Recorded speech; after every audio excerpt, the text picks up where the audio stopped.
Hello and welcome to the FilmPulse.net podcast. This is episode number 76. My name is Adam. With me today we have Kevin. How are you, Kevin?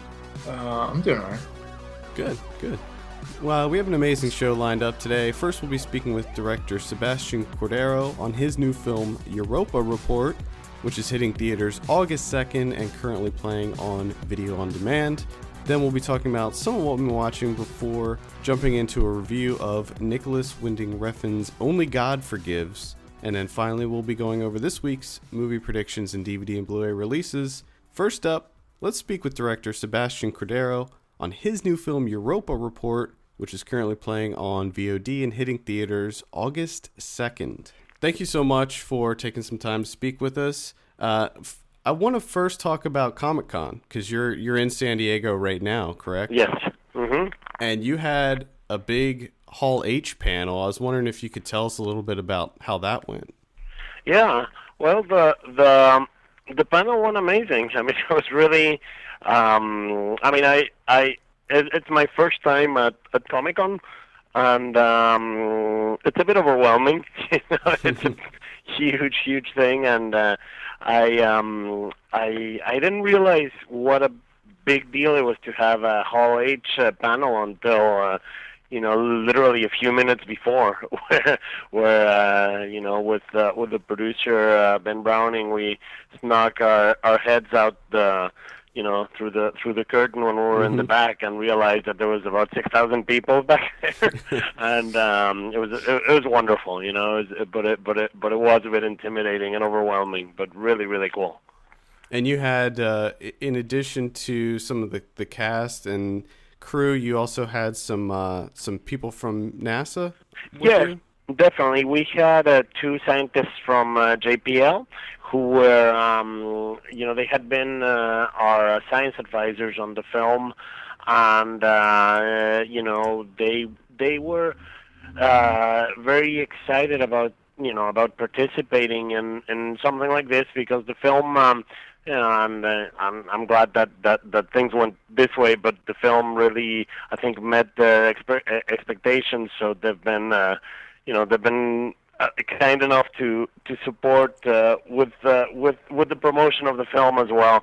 And the panel was basically about talking about Europa Report, talking about some of the science behind the film, and to have them with us to basically be able to go into a little more detail to what some of the hard science facts that we incorporated into the film was really cool.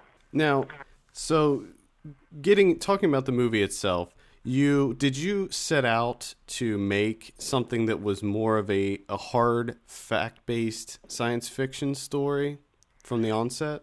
Well, from the moment I first read the screenplay, I was basically brought on board when there was already a script and a concept on this film.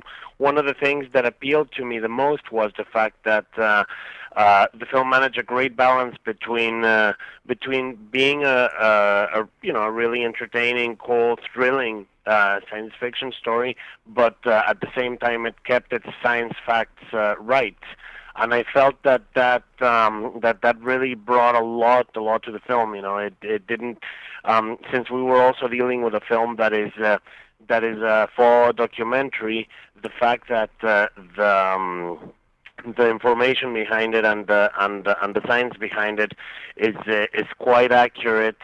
Helped a lot in making it more believable. I think it's the mixture of realism with also the value of I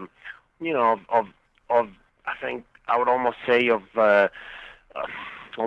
going to a mythical place like the moon of Europa is I think the right combination. So it definitely was one of the things that appealed to me the most about the project. Now, getting back to the fact that it is shot in a faux documentary, found footage style, what made you guys decide to create it that way?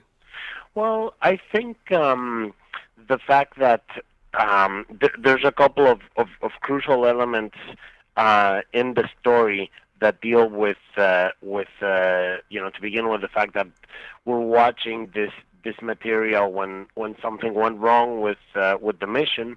It made a lot of sense to use the found footage device, even though right now when you say found footage, there's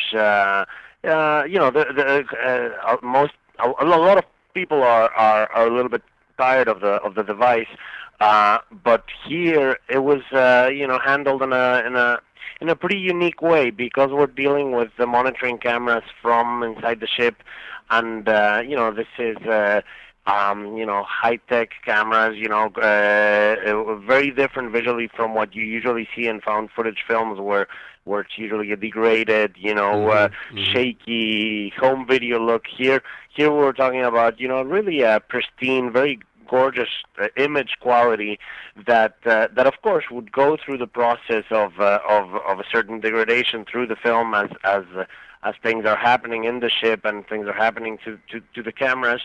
But I thought it was actually a really, really interesting framework on how to tell the story, and and there's a couple of important reveals in the story that come about from the fact of seeing it from this perspective. Also, since we were handling the film more from the science, the science side of things, it was also pretty cool to think of it when we were planning it. For instance, with my cinematographer Enrique Chediak, we would think of each shot not as, okay, this is the coolest, more aesthetic pleasing shot that we can think of. No, the thought was, rather than thinking like that, it's okay, scientifically or logistically for this mission, why would the mission planners put a camera in the spaceship here? What's the functionality of it? And suddenly you start playing with a different set of tools than you would in a normal movie, and that was and that actually added a lot to what we were doing, and the same I think the same came true for all the other elements in the film. We actually shot this on the interior of the spaceship was built in a sound stage in Brooklyn, actually, but it was a unique set, because it was a set that would work 360 degrees. We set up 8 different cameras that we could roll simultaneously, so it was a very immersive experience for the actors, and it really helped capture this notion of being in a claustrophobic, small interior of a spaceship environment. Yeah, that just covered pretty much like every big question I had, because I did see that it was filmed in Brooklyn, and I wanted to bring that up because I thought it was so interesting, because the film looks amazing. Like, thank you. The way, the different camera tricks that you use and the different angles and stuff, and I think that this is a really great use of the found footage mechanic. And like you said, I think that it's sometimes there's this unfair stigma that gets associated with that style, when there's plenty of movies out there that use it in a really effective way, like yours. Now, what I wanted to ask about next was the budget of this film, because you were working with a decidedly limited budget, right? I think I read somewhere it was like around 10 million somewhere. Yes, definitely under 10 million. It's funny because the question gets brought up a lot, and we're not supposed to say exactly how much, but it's definitely, it's under 10 million for sure. And so for a film of this scope and this this type of ambition, it was, we had to make very specific choices early on as to, where do we want, our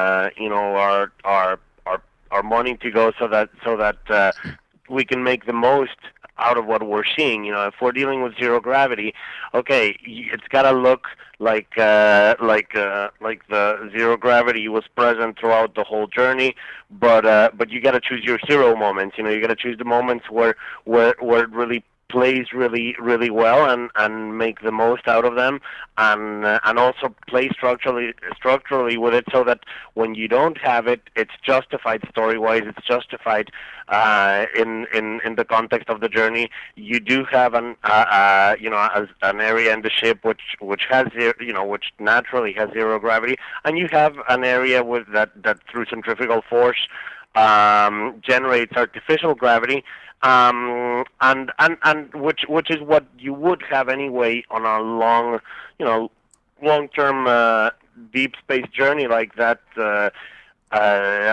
So we were actually, by incorporating things that were, real, or that would be real in a journey like this, we were actually also we would be able to cover ourselves a little bit, so that not everything that we see inside the ship had to have zero gravity, Mm-hmm. And examples like that abound, in every aspect of the film itself.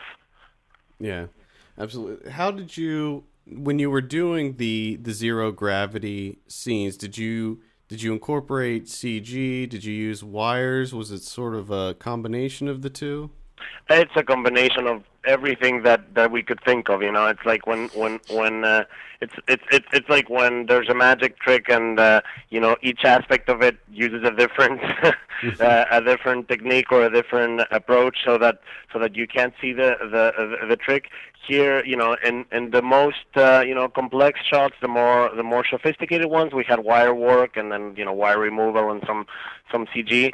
But there were also many moments actually where we were doing what I would call at the time, our poor man's zero gravity, which was having for instance one of the actors lay down flat on their stomach on a yoga ball, with a green man actually helping them with their feet or their hands, and since we were dealing with fixed cameras, removing that green yoga ball or that green man was very easy. That was like one of our simplest visual effects shots, and actually quite effective, because the actors integrated into the ship, interacting with the elements, and if you combine that, and then the next shot someone is on wires, suddenly it all starts adding up and becoming actually quite. You start getting a quite nice zero-G effect, with all these combinations of techniques.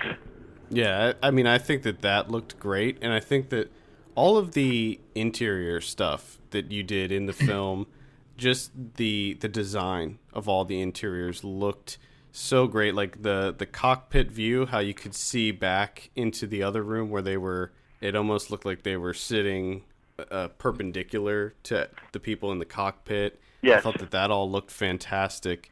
Did you? Thank you. I have to mention that if you're bringing that up, that we were very lucky to have Eugenio Caballero as a production designer, who he basically won an Oscar for Pan's Labyrinth a few years ago, and it's someone I've collaborated with on a couple of films before, and he designed this ship.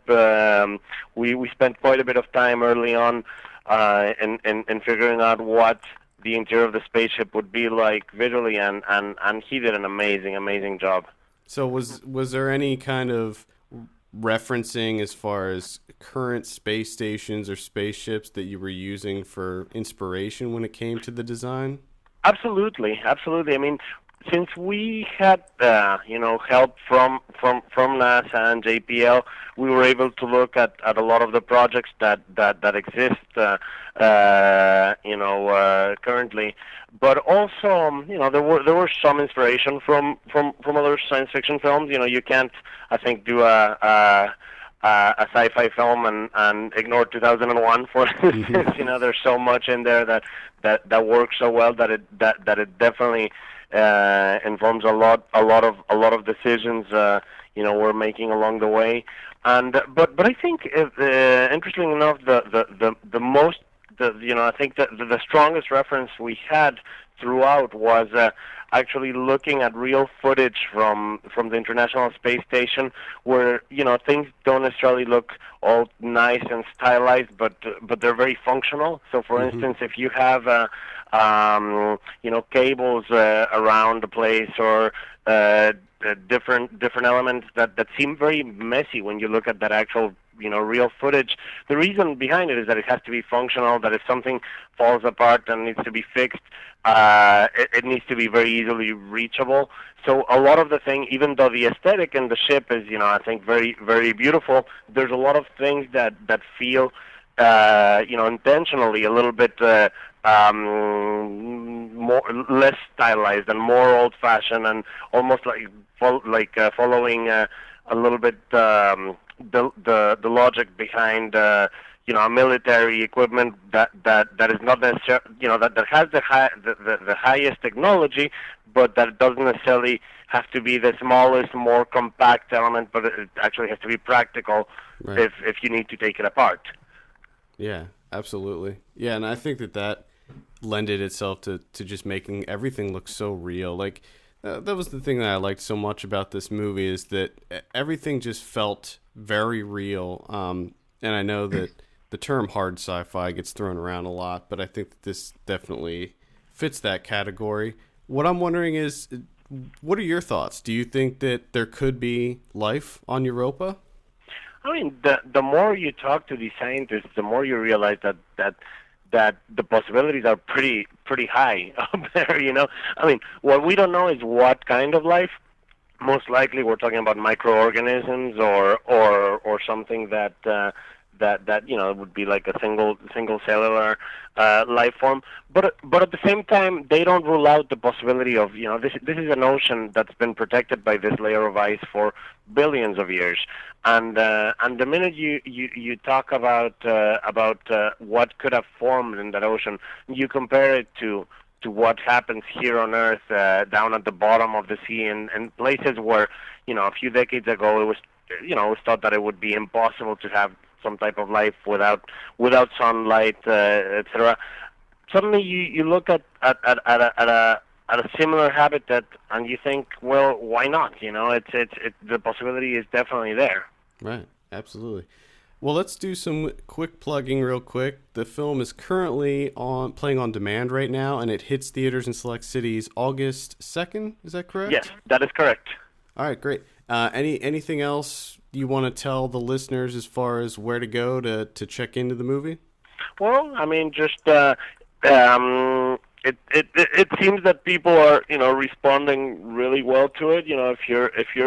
If you're in one of the main cities where the film is opening on August 2, I would suggest holding off to watch it on a big screen. But if you're not, go ahead and get it on demand right away, and find out what everyone is talking about.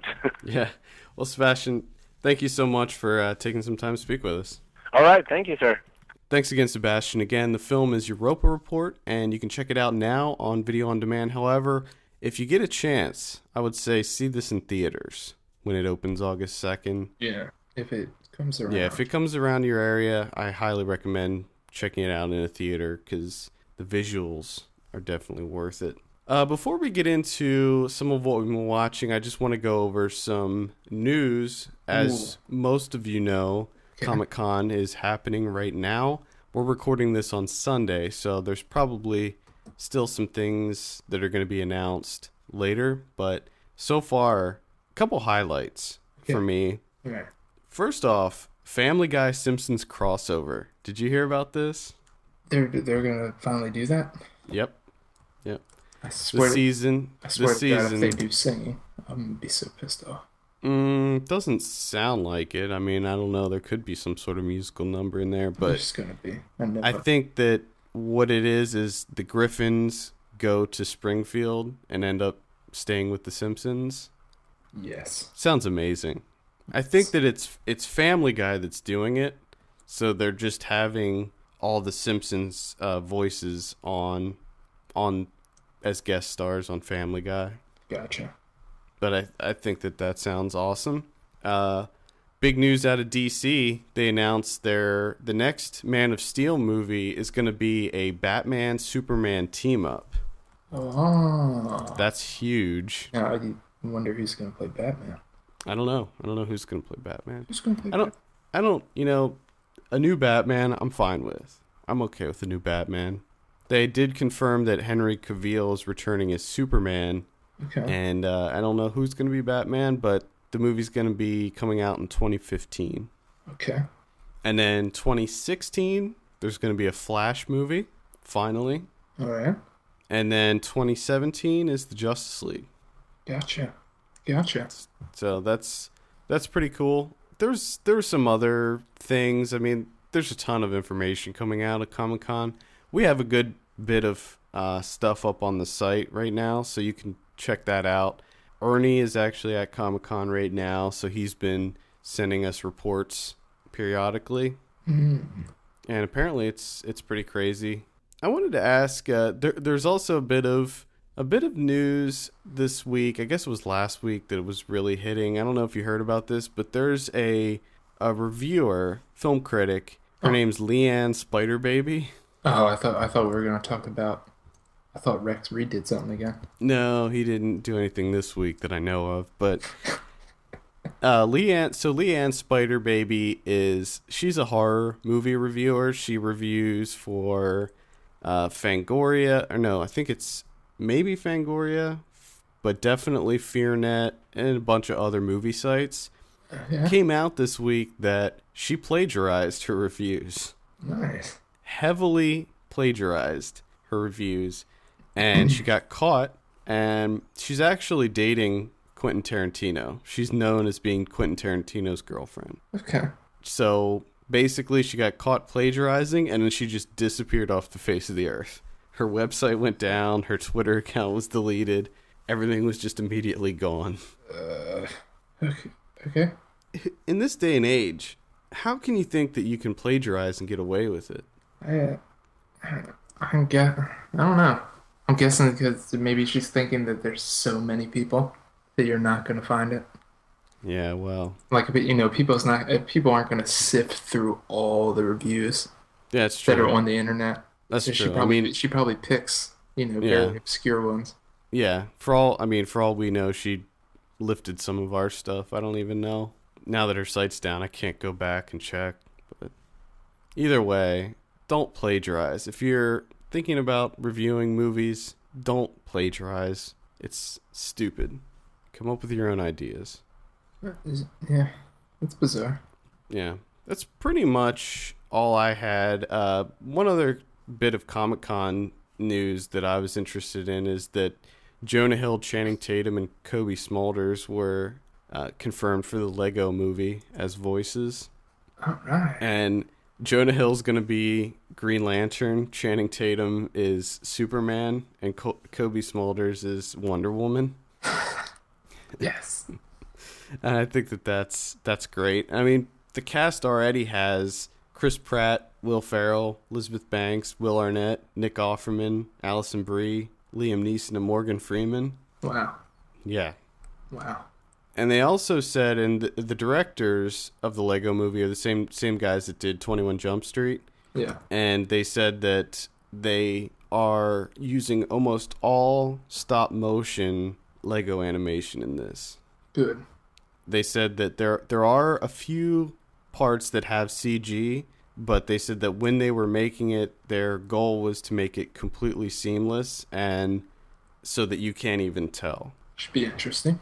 Yeah. I mean, have you seen the trailer? No, I have not seen the trailer.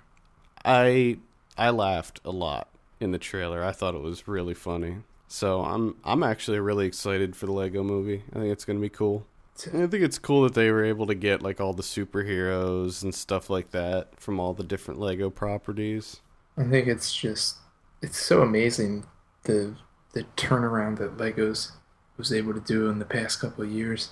Dude, they're unstoppable. They're killing it. They got Marvel, they got DC, Lord of the Rings, Harry Potter. I mean, like every big franchise you can think of, Lego's rocking it out. Star Wars, Indiana Jones.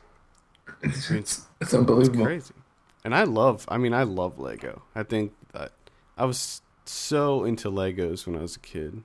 But I mean, Legos back then were, it's like, oh, you can build a spaceship. Yeah, there's like pirates and knights and Like that's it. Now it's just taken over. yeah. Power. They actually just came out with a Lego coffee table book recently. I was looking at it at the bookstore a couple weeks ago. It was really cool looking. All right. Let's talk about some of what we've been watching. I saw a ton of stuff this week. I saw like 12 movies. So, Oh my. yeah, I'm going to try to breeze through them. Okay. First up, I saw Fuck for Forest. Hey, I remember this. Yeah, this was one that we missed at South by, so I got a chance to see it now. Hated it. I'm so glad that we did not go see this at South by. It's ridiculous. So the premise is there's this nonprofit organization that makes porn videos and sells them in order to raise money to help save land and save forests. Okay. But the funny thing is, these people, I mean, you could imagine what these people are like, but they're like, it's like they're trying to be hippies. It's like they're going out of their way to be dirty hippies. And they're so annoying. And it's like they're just cartoon characters. Like, I can't even believe that these people are real.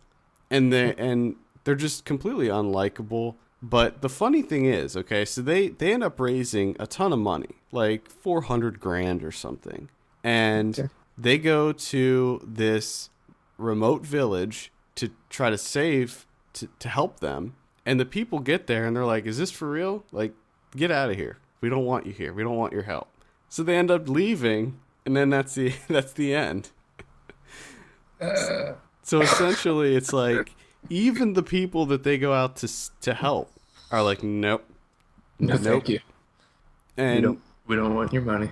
Please there leave. was this really annoying narration throughout the film, like Herzog-esque narration Fantastic. Yeah, it was.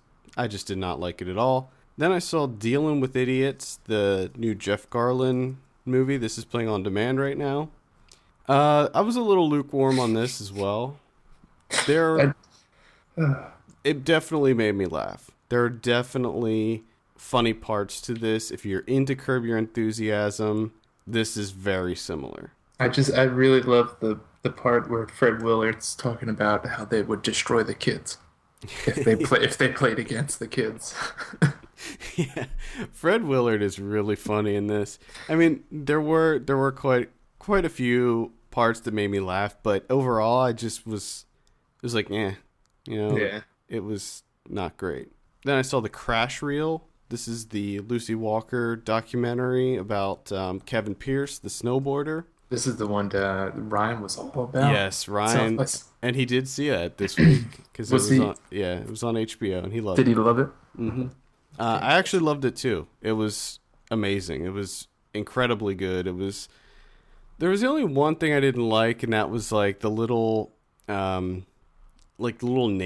that would come up to like when they would name people. They tried to make it look like it was like handwritten, and I just didn't like the way that looked. But that's such a minor quibble that it just means nothing. I have a review for this up on the site. This is currently playing on HBO Go, so you can check it out there.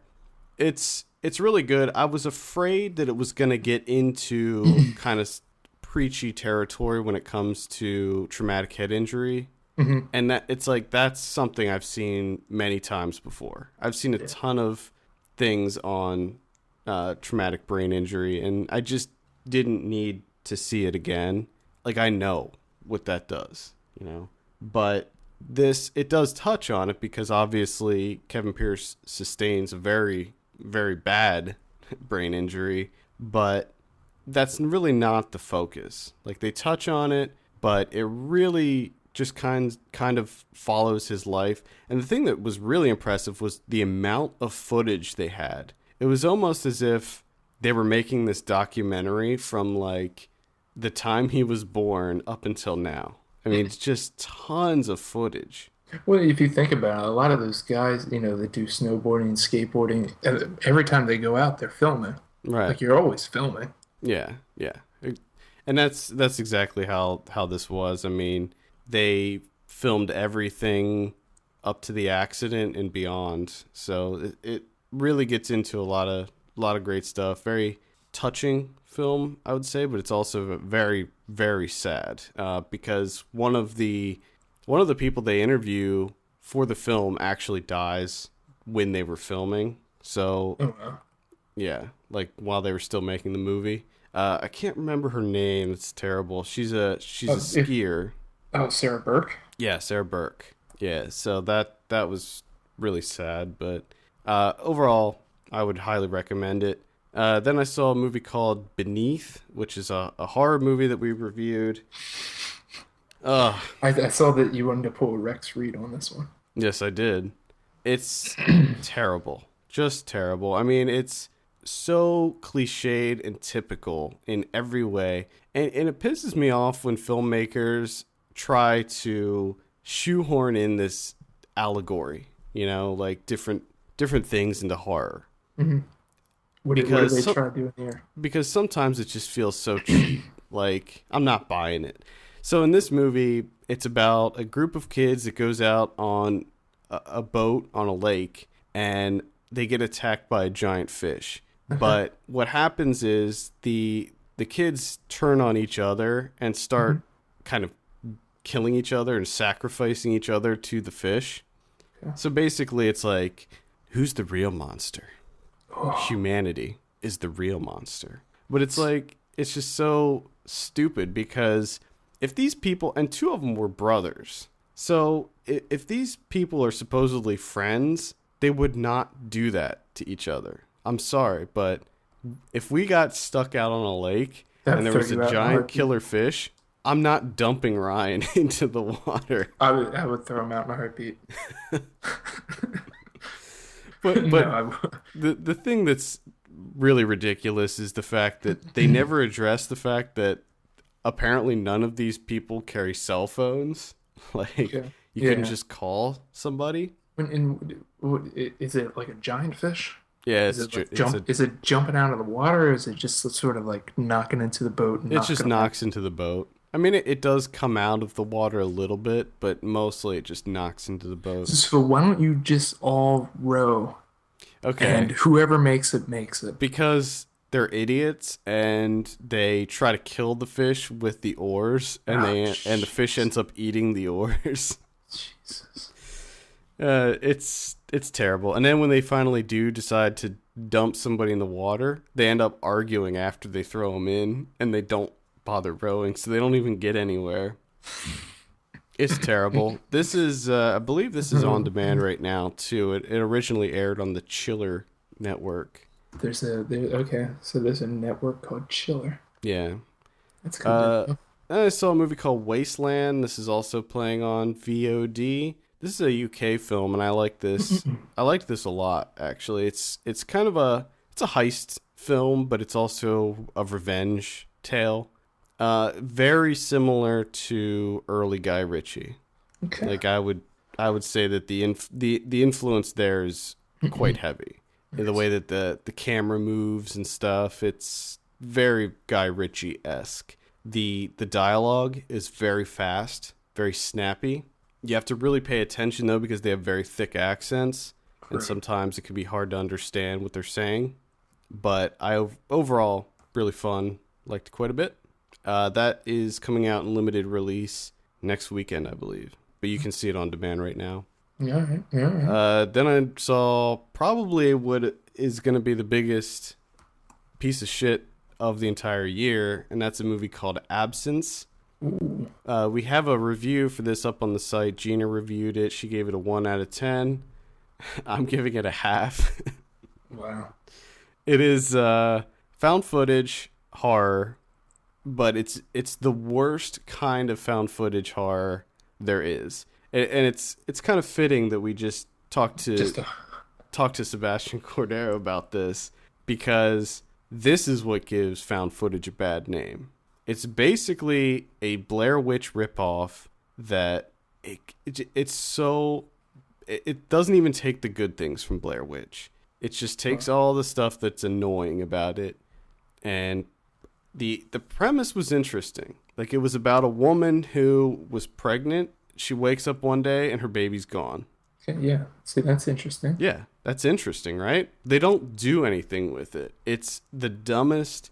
Basically, her brother is filming the entire time. He's making a documentary for a class that he's in, and he's talking nonstop the whole movie, making dumb jokes, and he's not funny at all. And that in and of itself ruins the movie, because basically it's just a slow burn of them hanging out, doing nothing, and then something happens at the end that's not satisfying at all. Let's just say I don't think that they try to hide it in the trailer, but it involves aliens. Of course it does. Yeah. So I cannot recommend that at all. Skip that. That'll probably be one of the worst movies on my list. Yeah. Nice. Then I saw I Drink Your Blood from 1970. This was part of my Grindhouse Weekly feature. I liked this more than I thought I would. It was just so ridiculous. Like, it's about this cult of sorts that goes to this town, and they start kind of terrorizing some of the people. They end up raping a girl, and the girl's little brother, in retaliation, he kills a rabid dog, extracts the blood from the rabid dog, injects the blood into meat pies, and feeds the meat pies to the cult people. And they all get rabies. And then it turns into this zombie movie where there's these crazy rabid hippies barreling through this town, infecting everybody they come into contact with. Okay. Yeah. This sounds amazing. I'm sorry. This just sounds amazing. Yeah. It was also the first film to get an X rating based on violence. Wow. It's pretty bloody. I mean, there's like some limbs being chopped off here and there, but if you're up for a good laugh, you might want to check it out. The cover for this movie has nothing to do with the movie itself, nor does the title, I Drink Your Blood. There's no blood drinking in this movie. So I don't know why they went that route, but originally it was called hydrophobia, because apparently if you have rabies, you're afraid of water. So what a lot of the people would do, if they were being chased, they would just jump into some water and splash the rabid people, and they would run away. It was ridiculous. Oh my god. Yeah. Then I saw The Conjuring. Big release this week. Killing it at the box office too, by the way. I don't know if you saw that. No, I didn't. Yeah, it's killing it. It's great. No. It is. I don't know. I think now you're gonna make me have to watch it. I think that you would like it, actually. It doesn't have a lot of the kind of hokey things that are present in Insidious. Oh, thank God. It does away with that. I think in my review I said where Insidious would be Poltergeist, this would be like The Exorcist, where this is more just kind of straight atmospheric horror. I didn't think it was like the scariest movie I've ever seen or anything like that. Like, I was expecting it to be like a nonstop, piss your pants type of thing. Just a room full of people pissing themselves. Yeah. And there are some jump scares. There are quite a few jump scares, but I don't think that it relies on the jump scares. There's a lot of just creepy atmospheric type stuff that happens. And I think that it's James Wan's best film. I think the fact that it takes place in the 70s makes it better. It's just the look of it. It makes it feel like it's an old style horror movie. Yeah. It has a great soundtrack. There's very little to pick apart with this movie. I just enjoyed it immensely. Great performances. I like everybody in it. I like Patrick Wilson a lot too, and I like Vera Farmiga. Farmiga. Yeah, so This is one to see in the theater, though. Like, I don't know, like, if you rented it, for instance, and watched it on, like, your laptop or something, I don't know if it would have the same effect. If you see it on the big screen, you know, and have where the volume's turned up and it's dark, and I think that it's much more effective. But, yeah, I enjoyed it very much. Again, reviews up for that. Saw Creepshow 2. I'm not going to really talk about this too much because it's pretty boring and just average. I didn't really like Creepshow 2, let's put it that way. I liked Creepshow 1 a lot, but this was one of these like kind of boredom watches. So this is a horror anthology film, by the way, if you're not familiar with the series. It's three stories from George Romero and Stephen King. Yeah, I'd say skip that. Saw The Act of Killing, which I'm gonna hold off on talking about that till next week when we do a feature review of that. But I will say there's nothing else like this movie. That's really all I'll say. It's incredible. And then I saw Red 2, and the funny thing about Red 2 is combining it, because I saw Red 2 and Only God Forgives on the same day. And I actually liked Red 2 more than I liked Only God Forgives, which is not saying much, which is going to be a little hint to... Spoiler alert. Yeah. I did notice that there's a lot of correlations going on here. There is. Because is it not the cinematographer for Red 2 is the same cinematographer for Europa Report? Oh, is it? I didn't even know. I didn't know that. Yes, it is. The cinematography's decent in this. I mean, it's not one of those movies where it stands out, so I don't really remember if there were certain things I liked or not. Red 2 it's pretty average. Like, I would say rent it or maybe a cheap matinee. It's got there's some things that are fun with it. There is fun to be had. If you liked the first one, you'll probably have fun with this one. But some of it is so ridiculous. I mean, just the plot in and of itself is... We're getting into, like, Transporter 3 territory here. Some of it is just so ridiculous. And there are a few things, like some slow motion action shots that are laughably bad. But I like everybody in it for the most part, and everybody does a pretty fine job. I mean, I love watching Helen Mirren shoot people with a sniper rifle. Like, that's great. I would go see any movie that involves Helen Mirren shooting somebody with a sniper rifle or melting a body with acid. You know, while she's dressed up in like an elegant gown. Well, she's a classy lady. Yeah. So, very light recommend for Red 2. I think, what did I give it on the site? A 5 out of 10? Yeah. Yeah, so that's where I'm sitting with Red 5. 2. That's all I got. That's all you got. Okay.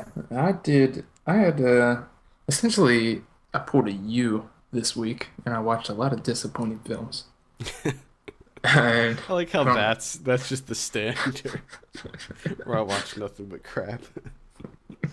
I don't know how you do it. But the worst part is I watched films that are supposed to be good. And of course I started off with Robert Bresson, who I remember talking about with you a couple years ago. I think it was actually like right before we started Film Pulse, and I was telling you about a movie called Pickpocket. Mm-hmm. If you remember this, and I was talking to you about Bresson's acting method. Yeah. Where, completely devoid of emotion. So he just, over and over again, like 50 takes until all the emotion's gone. Essentially, they take a step forward, they're looking at the ground, they look up, say their line, put their head back down. That's the entire fucking movie. And the movie I'm talking about is Balthazar, which, looking through his filmography, I thought that this one I would enjoy. I was really excited for this. This is a guy that has the most films on the Sight and Sound, top films of all time. He Right. has seven. He has seven films on there. Um, and I can't, I don't get it. I can't stand Bresson at all. I think he's terrible. He's absolutely terrible. And I'm trying really hard to figure it out. I mean, I've had some discussions here on Letterboxd with people, and I get a little bit of an insight as to what people are seeing, but I can't recommend it.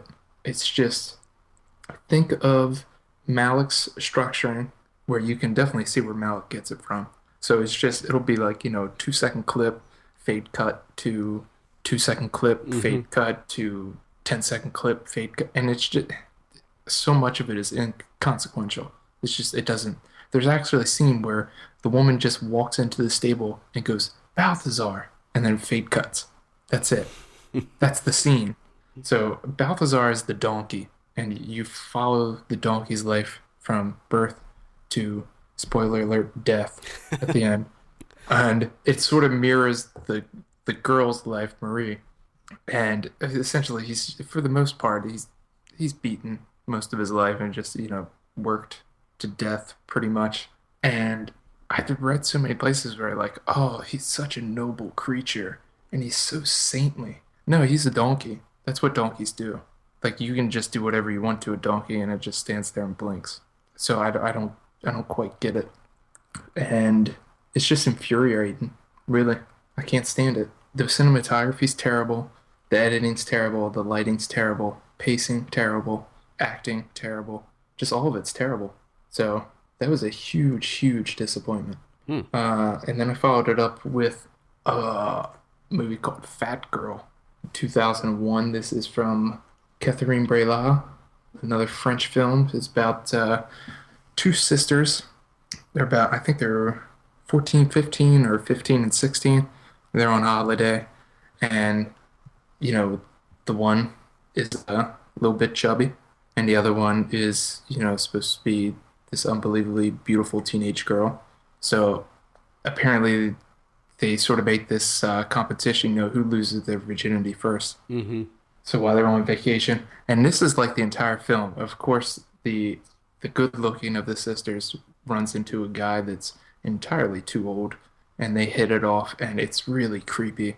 Like, he's like your stereotypical smooth talking guy.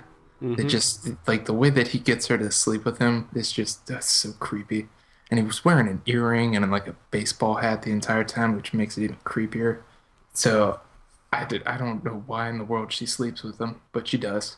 And like, that's the entire film for, like, I'd say 80-90% of it.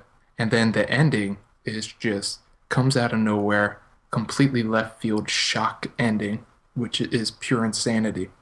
And I was sort of pissed off at first because I thought, well, the way that you ended the film completely makes everything beforehand extraneous. Like, there's no reason for it whatsoever. But Mm-hmm. then, thinking about it a little bit, I think that was sort of the point. It was because the beginning portion of the film, there's so much melodrama to everything, and it's, oh, losing your virginity is so important in love and sex. And I think that at the end, it was just sort of smashing all of those ideas. So I say that that's a light recommend because, I mean, the ending, it should be seen. It's pretty shocking. I've almost watched this several times. I just never got around to it.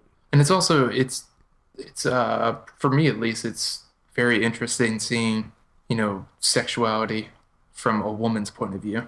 Yeah, Because that it's a female director. It's not a male director, and the way that she goes through it and everything it's really interesting to watch. yeah, that's why I liked that Turn Me On, Damn It movie.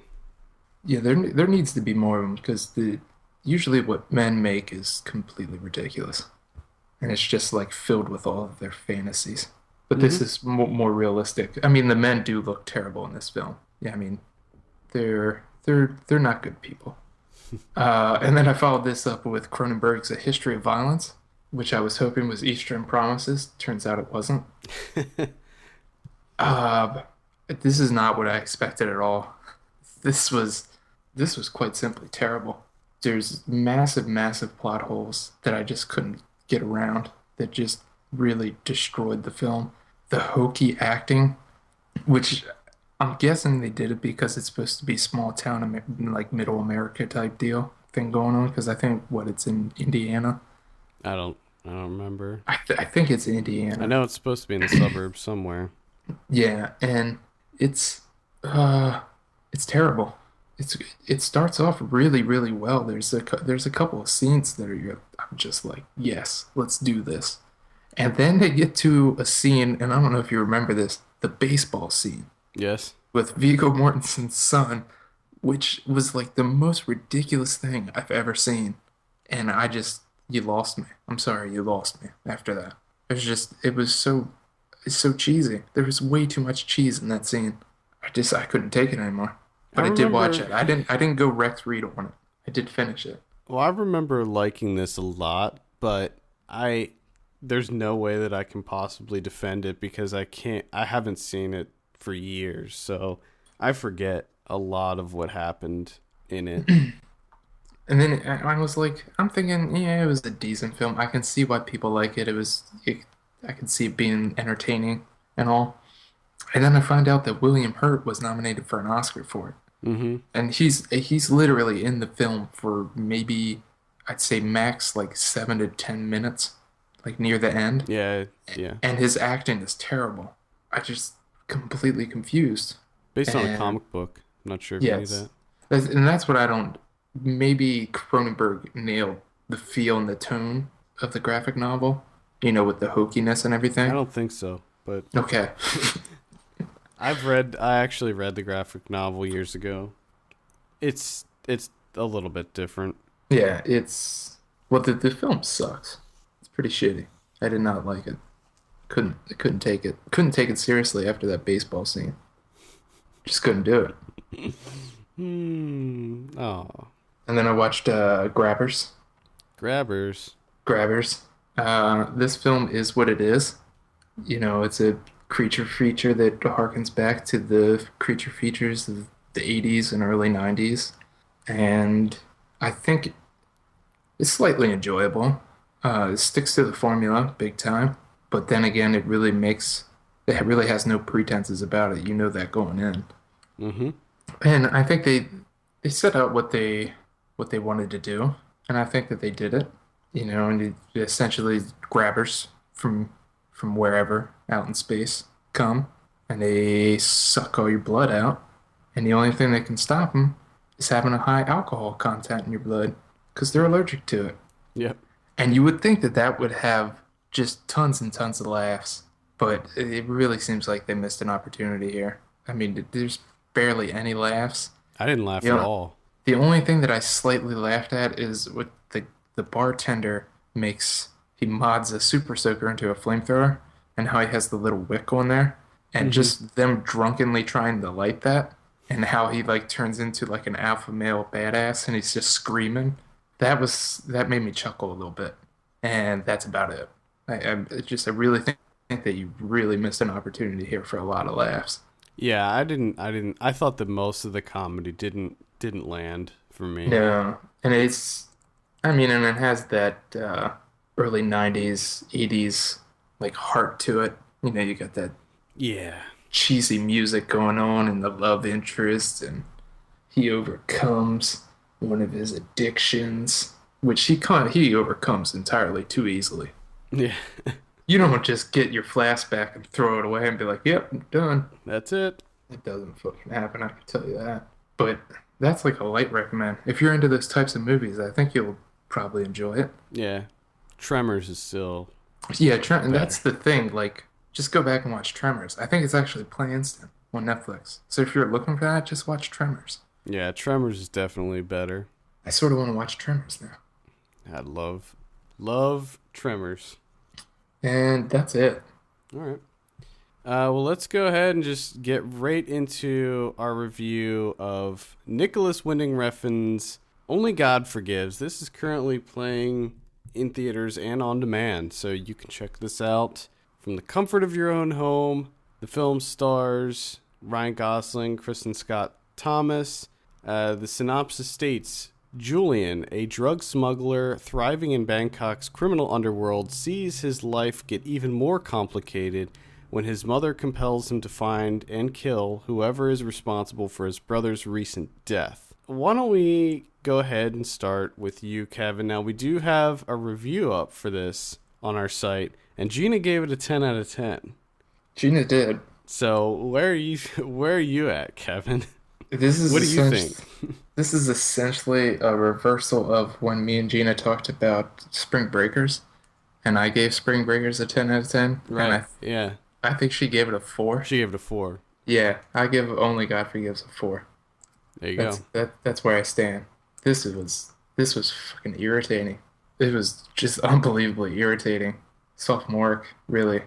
I think it's a fucking mess. I think like what you were saying with the grabbers thing, missed opportunities here.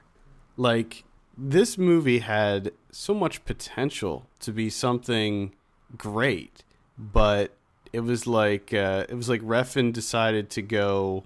It was like he was just going too artistic with it. See, we talked about this a number of times. I was okay with the sort of the surreal take on it and the style. We had a long discussion before we both saw it. Was, I was getting pissed off that people were saying that it was style over substance, and I was actually excited that it was style over substance. But I love the style. I love the look of it, the images, the soundtrack. Everything's great. This barely thin plot that's there with heavy-handed symbolism that's just ridiculous. Elementary use of symbolism and metaphor. It's just awful. It's so terrible. And it's just incessant, just in your face constantly, just reminding you, Oedipus. It's like, holy shit, just shut up, please. I wish it was a silent film. No, it almost was. Yeah, it would have been better if it was. I couldn't take it. I thought that I will say that it was amazing looking. This is one of these films that you can take a screen grab of any frame and hang it on your wall and it'll look great. Definitely. This movie looks fantastic, but unfortunately I was annoyed throughout a lot of the movie. The nonstop, like, slowly going down the long hallways, people just standing there, just standing and staring. Staring at each other. They're just standing and staring. Like, it got annoying to me. It was frustrating. And this is the exact same way I felt with Valhalla Rising. It's very, very similar, where it's just people standing there. They're just hanging out, and it's just like static shot of them just standing there hanging out. And then the best part is they'll deliver a line, and then they'll wait like 20 seconds until they deliver their next line. Well, I love that.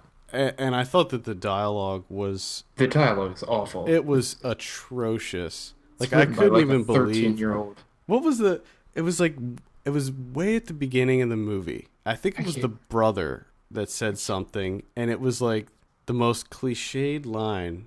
Don't spend it all in one place. Yes, that's it. Are you 13, Revan? Honestly. Oh. Apparently, he just read Oedipus Rex and watched some Jodorowsky films, and this is what he came up with. Like, because to me, this is just the whole, at the very end, where it's for Alejandro Jodorowsky. Yeah. I thought that was an insult. Like, I'd like to know what Jodorowsky thinks of this. Yeah, I don't know. There were a lot of one of the things that made me laugh, in addition to Ryan Gosling screaming, "Take it off!" He's the greatest screamer ever. I love the "take it off" scene. There's a scene where he's sitting there, and I know that doesn't narrow it down, because almost every scene is just them sitting in a strange, either strip club or brothel or just weird place. There's a scene where he's just sitting there, and then the camera just cuts to his crotch. It just cuts over to his crotch and then back away. Well, I think that's the heavy-handedness of it. Right, exactly. He has the penis envy with his brother and the whole Oedipus complex, and I mean, he literally tries to re-enter the womb at one point. You could see it that way, or he's penetrating her. It's just, oh my God. It is not subtle at all. He just lays it no, on and thick. I mean, there's even a scene where the guy gets his eyes cut out like Oedipus. mm-hmm. It's just, I couldn't take it. It's just like Refn was in the room, just screaming in my face. Like, get it, Oedipus. He's I'm slapping really you into while he's doing Oedipus. it. Yeah, like his face is squarely up against mine. Yeah, Just, I found a lot of it to be problematic, and a lot of it was unintentionally funny. Like there were several scenes that I laughed at because they were just so ridiculous. Like every scene, the main villain, Chang, every scene that he was in, he looked the exact same, and he was just standing the exact same way, just over and over, just him standing there. And I thought that, and at one point, there's you see it in the trailer where he goes, "Want to fight?" and then they get ready to fight, and I was like, "Oh yeah, things are heating up." And like that fight scene, I thought was not great looking. I liked no. that they started with the over the top view. I thought that was cool, but the fight itself I thought was pretty I know. boring. And I could be wrong, but that's the section where I laughed the most because I think that's also where they intercut the slowly fading out of the statue, where they would just cut between the yeah, fight and yeah, the goddamn statue. yeah. So much. I don't know how many shots there are of that statue, Gosling clenching his fist, and Gosling clenching his fist, and him clenching his fist. Like that's all the film is. Is Yeah, him clenching his goddamn fist. extremely disappointing. I was really let down with this film. It's great. It's great though. Like everything's beautiful. The framing is amazing. Like everything that takes Oh place in my the god. hotel Oh my, and yeah. Chang's house when they're during the chase scenes, he's switching directions and everything. The music adds to it. The music is unbelievably tense and perfect. I mean, But why it's couldn't it's like it's he just couldn't hold back. He yeah. just kept jumping out and shoving Oedipus in your face. I just wish that this was a normal story, a normal crime thriller. I feel like if it was a normal crime thriller that had a decent amount of dialogue, more dialogue than it has now, and just take away all the symbolism, all that stuff, and just have a straight up gritty, stylized Well, crime thriller. he's not gonna do that. I, Number one is Refn can't write. You gotta remember that. I just Guy don't. can't write. I feel like it could have been so much better if it was just a normal crime thriller. I mean, he's a visual director. Like I said, he can't write. He's never made a film where you're like, oh, that's decent writing. Yeah, I mean, his scripts are probably But like 10 pages long. but it's all I wish that he would realize that he's a visual director and not try to write anything. Just go full on style. Yeah, Just exactly. don't try to add any substance, Nicholas. It doesn't work. Th- It's there terrible. and there wouldn't have to be a lot of dialogue in this movie. I would be happy with just the basic setup. Okay, he's going to kill the guys that killed his brother. Got it. Let's do it. And then just have him killing everybody and have it be super stylized and great looking with the slow dolly shots down the hallways and stuff like that, and keep all that stuff in because it looked amazing. Although I will say, by the end of the film, I was getting a little bit tired of the red everywhere. Yeah. I Now felt, I'm thinking because I had this thought today, and I might try this at some point, and I might enjoy the film more. I'm gonna watch the film on mute, but have the yeah, I soundtrack was just gonna say, of the film yeah, in my have headphones. have the soundtrack going. That'd probably make it a lot more fun to I bet watch. you I could almost guarantee you that it would jump from like a 4 to like a 7 because I just found the dialogue that's there is just so irritating and just really amateurish. It's I don't even know if you can say amateur. It's laughable. It, it's It's pretty bad. it's It's honestly like a 13-year-old wrote it. There was something else, like going back to the Red. Now, there's a scene where he goes to see Kristen Scott Thomas when she's in her hotel room, and the whole time I'm thinking, like, is this what hotel rooms look like in Thailand? Where it's like completely, it's like a black. You're walking into a dark room everywhere you go. Well, that's another thing I want to point out is, man, Thailand having a rough go of it lately with films. Like, I'd hate to be on their tourism board. Like, they had to put up with this and The Hangover. Everyone just has this idea that Thailand is just hedonism crime haven. Yeah, Graceland, which comes out on Blu Ray this week. This This is is just, another example. yeah, it's gotta suck for Thailand. Yeah. All right. Well, you're giving it what you said a 4? I'm giving it a 4. Okay, I'm giving it a 4.5. 4.5. Yeah. Nice. Yep. So there you have it. It definitely goes on my number 1 most disappointed list for the year. Yeah, easily. Easily. All right, let's go ahead and move on to some predictions. Last week we said Turbo. These are Rotten Tomatoes scores. I said 65, you said 70, actual 66. Oh. Red 2, I said 46, you said 42, actual 40. So that's 1 and 1. R.I.P.D. the big one. The big one. I said 40, you said 24, actual 11. How did that do? It did horribly. It got destroyed. Yeah, it's a huge bomb. The Conjuring, I said 70, you said 52, actual 85. Well, I think you're gonna have to see The Conjuring, Kevin. I think I do. I'm very, very curious to see what you think. I'll probably check out The Conjuring. I also wanted to mention, we didn't predict these, but a couple other scores. Computer Chess got an 87. Mm-hmm. Only God Forgives got a 34. Mm-hmm. And The Act of Killing is currently at a 98%. Wow. Yeah. Next week, we have only one big wide release, I believe, which is The Wolverine. Ooh. This one is a complete crapshoot. I'm afraid that with some of these movies, critics automatically hate them because of how bad the previous one was. Yeah. Like, I wonder if that happens, where they just go in hating it, and they never, they don't. Well, think about it. This is Hugh Jackman doing Wolverine for the 6th time. I mean, Yeah, something like that. a lot of people are sick and tired of it by now. Not me. I'm gonna guess 56. I'm gonna shoot high. Hope that it at least hits a 56. I'm gonna say 52. In limited release, we have the To-Do List, which is the Aubrey Plaza one. I think that's limited. I don't think that's getting a wide release. No. Blue Jasmine, which is Woody Allen's new film. Mildly interested in that.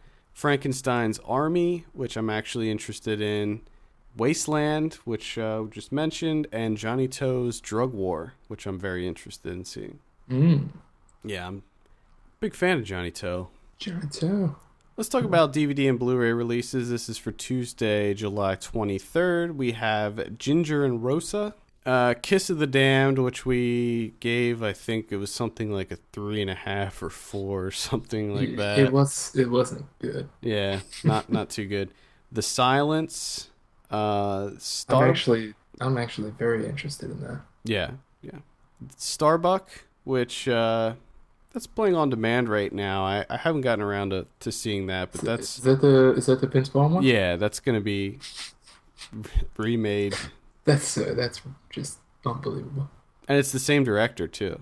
It's the same everything. that never works out. No. Never. Trance, which you saw that, but I didn't. Danny Boyle. I'll probably. It's like a light recommend. Yeah. It's an enjoyable, entertaining film, I guess. Twixt. Nothing special. Twixt is finally coming out. Francis Ford Coppola. Oh, I want to see this. That's I terrible. want to see how bad it is. It's terrible. Welcome to the Punch, which is another James McAvoy starring film. Graceland, which I just mentioned, highly recommend that. Jeffrey Dahmer Files, which I thought was decent. It's an okay doc. And Pieta, which I also recommend checking out. Yeah, it's alright. It's an okay one. I got both of those on the same day in the mail from Draft House. Ooh. Sent me some Blu-rays. Boom. Haven't had a chance to check them out yet. Good. Any other DVD and Blu-rays? We have 2 Criterions, one of which is Ang Lee's The Ice Storm from 1997, coming out on Blu-ray, which I've not seen. No, It just doesn't interest me at all. I vaguely remember it. I remember my parents liking it a lot. Yeah, it My does dad- seem like it seems like the type of movie parents would like. Yeah, my dad was really into that movie. I know that my wife saw it like sometime this year. She thought it was okay, which didn't really sell me on it. And I'm not a huge Ang Lee fan, so Nor am I. probably never gonna check it out. The only other film is Babette's Feast from 1987 by Gabriel Axel. Apparently this is supposed to be awesome. It's amazing. I don't know. The ultimate film about food. So, Cool. Oh, there you have it. Next week on the show, we will be interviewing the director of Jugface, which I'm pretty excited to. Jug face. Pretty excited to talk to him about that because it's such a weird little movie. I want to try and figure out a way to use that more often. Jug face. Jugface. Jug face. And we're also going to be doing a feature review of Active Killing and probably the Wolverine as well. We'll probably have Ernie. Oh my god. No, you're gonna have me. I'm gonna go watch the Wolverine. Something tells me you're not. No, I'm not gonna do that. That'll do it. For all the latest film news and reviews, visit us at filmpulse.net. Send us an email at feedback@filmpulse.net. Follow us on Twitter at filmpulsenet. And be sure to rate us on iTunes. We appreciate that very much. Filmpulse.net. My name is Adam. I'm Kevin. And we will see you on Thursday for Ryan Watches a Movie.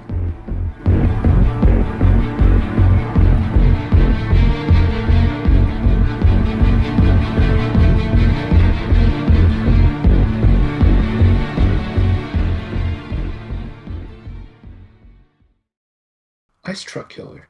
Ice truck killers all over this. Yeah, he is. Yeah, he is.